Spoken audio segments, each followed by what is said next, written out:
Yes, Charleston White is correct. I'm a rapper, not a dealer. Be sure to catch my new show, 50 Cent, 50 Ways to Catch a Killer. I see that Meech Home concert got the streets talking. The biggest Meech Home, the streets back, that's what I'm talking about. That's how real niggas come home and get it down. 50, who own your masters? Who own your masters? I buy your masters. You better. I will buy your masters. 50 Cent just clowned Big Meech after reports say Rick Ross scammed him out of a $120 million deal. Ross promised movies and big projects, but gave him nothing. And now Meech is stuck looking broke while 50 turns his name into a joke. It's gotten so bad that fans are saying the only way this ends is with Meech trying to fight 50 in the ring. So here's where it all began. As y'all probably remember, after Big Meech got out, the streets thought he was about to make a huge comeback. Enter Rick Ross, who jumped in with all these wild promises, a $120 million film, big projects, the whole 9 yards. Here's the clip where he made those promises loud and clear. Yeah, so look, I do want to do a BMF film because you've been entertained by a lackluster, small budget series. Now it's time to do a big budget film. Which director? Shout out to my homie, F. Gary Gray, Antoine Foucault, what's up? Tarantino, it's a lot of legends. This is gonna be big, I can feel it. On paper, it sounded like Meech was finally about to cash in on his legend status. But turns out, Ross never delivered a thing. Instead, he basically used the Meech name to flex on 50 Cent, who we all know has been his rival forever. While Ross was out here dangling movie dreams and clout, it was actually 50 putting up real money. He funded the BMF show, he paid for Lil Meech's acting classes, he gave him the platform. Ross? Just empty words and a free PR boost. And it wasn't just 50 saying he put in the work. Even people close to him vouched for it. Here's Tony Yayo breaking it all down. But when you take Little Meech and you put him in fucking acting school, you know, you take him from Detroit. I remember him rapping when he was rapping and nobody was helping him from what I seen. Cause I remember when Lil Meech was rapping. Nobody helped him, and then 50 put him in acting school, kept it on the low, and he made all this money. You understand what I'm saying? But to be young and have money is crazy, because we was young and had money before, so I understand.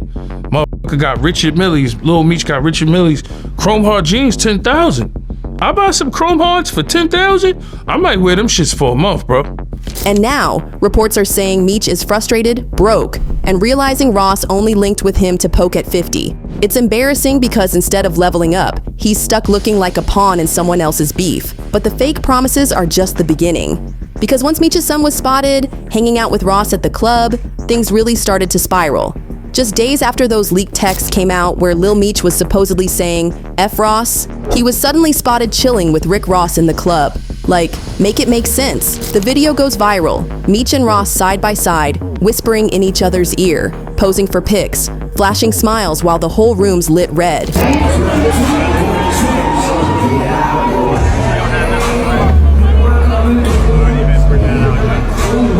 And of course, 50 Cent didn't let this slide. He jumps online and makes a joke straight out of his troll playbook, saying Ross told Lil Meech to give him his dad's address so he could send some wings over from Wingstop. Like, imagine 50 clowning your family drama by turning it into a fast food punchline. Brutal. But the wings joke was more than just shade. It was 50 sending a message that Ross isn't helping Meech. He's just feeding him scraps. And if you think that was harsh, wait until you hear what 50 revealed about Lil Meech behind the scenes. Out of nowhere, he drops a now-deleted post about how he personally had to send Lil Meech to rehab. He says Meech was showing up to set high, even throwing up during a weapons test, because he was lit. Then they found whippets in his truck. 50 literally wrote that he didn't even know what whippets were until then, like he had to Google it. And he painted the whole thing as him stepping in like the responsible one, trying to keep Meech focused while his own father was out here hyping up the same bad habits. I mean, Lil Meech even managed to get himself arrested at an airport, so that should tell you a lot. Okay, you understand that? Can I call someone, mom or somebody? We'll do that after. Okay. All right, just turn around for me, be cooperative. Everything's video and audio surveillance.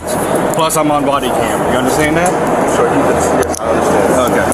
And once 50 put that out there, people started asking, if he really saved Lil Meech's career from crashing, why is Meech siding with Ross now? That's when another voice jumped in and made things even uglier.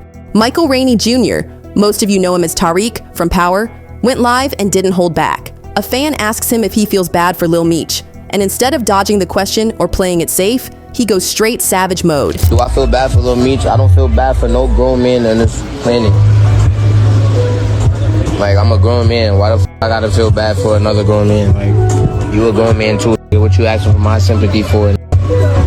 You be alright. Oh, That clip spread like wildfire.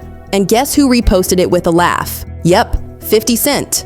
He literally echoed Michael's words in his caption, making it crystal clear that he's fully backing his power star and doubling down on the Meech is weak narrative. The timing couldn't have been worse for Meech, because it made him look like he was losing respect from everybody around 50. But the truth is, this tension had been bubbling since Big Meech's failed Welcome Back concert. When Big Meech came home, people expected fireworks. He tried to set up a huge Welcome Back concert stacked with rappers. But instead of keeping 50 in the mix, the man who turned his story into a TV empire, he leaned on Rick Ross. Check out this clip of them pushing the event that everybody thought was going to be legendary. February 13th, the Big Meech benefit concert. It's gonna be iconic. Too many names to list, but let me salute some of the legends. Lil Baby, Boss Man D-Lo, 21 Savage, Sexy Red, Ricky Rose. Now, this the first time it's ever been done. Me performing BMF with the icon himself. This shit gonna be special. Epic. Get your tickets right now. I'm back.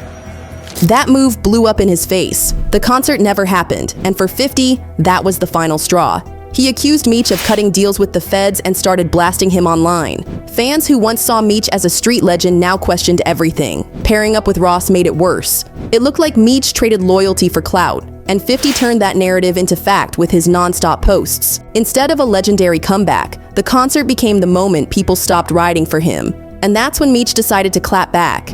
Meech posted an old picture of him and 50, but slapped a giant rat emoji over 50's face. That wasn't subtle. He was calling 50 the snitch. He doubled down by labeling him an internet gangster, basically saying all 50 does is troll from behind a phone. I wasn't gonna address this, because I'm not trying to let nobody trick me off the streets. But I never folded, never told, never will. Death before dishonor, always with me. Ross piled on too, mocking 50 for being mad about their link-up. Fans saw it as a tag team move, Ross co-signing Meech just to poke the bear harder. Watch this moment where he flat out mocks 50 for being mad about Meech standing next to him. I took a picture with Rick Ross. Put your back against the wall and just slide down. But people also noticed the irony. 50 had given Lil Meech real opportunities, while Ross just offered photo ops. Yet Meech seemed more willing to ride with Ross. That confusion only fueled the next rumor, that Meech wanted to fight 50 for real. After the rat post and Ross's trolling, the internet exploded with rumors of a boxing match between 50 and Meech. Others thought it was sad. Meech reduced to celebrity boxing for validation. But what really pushed the rumor was Meech himself. When asked if he'd ever swing back, he hinted that he'd lace up gloves if it came down to it. Even if it was half a joke, the internet ran with it. And you already know, once the boxing talk hit blogs, the story spread even faster. But just as the fight chatter started heating up, Wack 100 stepped in and dropped his own theory that shook everything up. According to Wack, this isn't just about loyalty or Ross. It's about secrets. He claims that Meech's own confidant, Tammy Cowan, once told 50 that Meech conspired with federal authorities in other street cases. In other words, Wack is hinting that Meech wasn't as loyal to the streets as people think, and that's where 50's snitch narrative really comes from. Wack didn't stop there. He added that Tammy might have her own reasons for turning on Meech, either because he left her feeling abandoned when he got locked up, or because she was tired of him trying to take back his life rights, which she had already negotiated with 50 for the BMF series. That puts Meech in a corner, because if true, it means the person closest to him may have been feeding 50 ammo this whole time. Here's how he put it. Sitting back, you think about it, right? When you got a female that's running for you, are you in prison? Putting her life on the line, you entrusted in her to keep your secrets, right? You done signed over your life rights and all these things, right? I know the conversation as an inmate that we have with women. Baby, it's me and you, right? I gave the life rights to you. I didn't give them to my baby mama. I didn't gave them to you. I need you to do this thing, like make this happen. And she's doing all these things, right? And then he gets out of paroles to his baby mama. But whether Wack was spilling facts or just stirring, one thing was clear. It gave 50 even more fuel to keep going, and fans went straight back to clowning. One of the biggest moments came when Big Meech popped out rocking Kanye West's graduation jacket. On the surface, it was just a flex fit, but people instantly caught the symbolism. That's the same album that outsold 50 back in their infamous 2007 sales battle. Some fans laughed it off, others swore he did it on purpose. Either way, it came across like Meek was leaning into old losses just to poke at his former ally.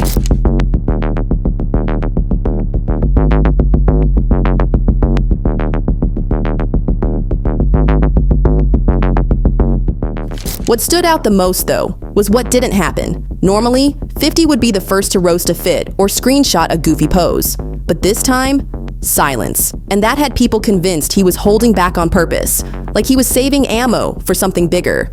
Because when 50 skips a roast, it usually means he's loading up a heavier shot. At this point, it's clear this isn't just trolling.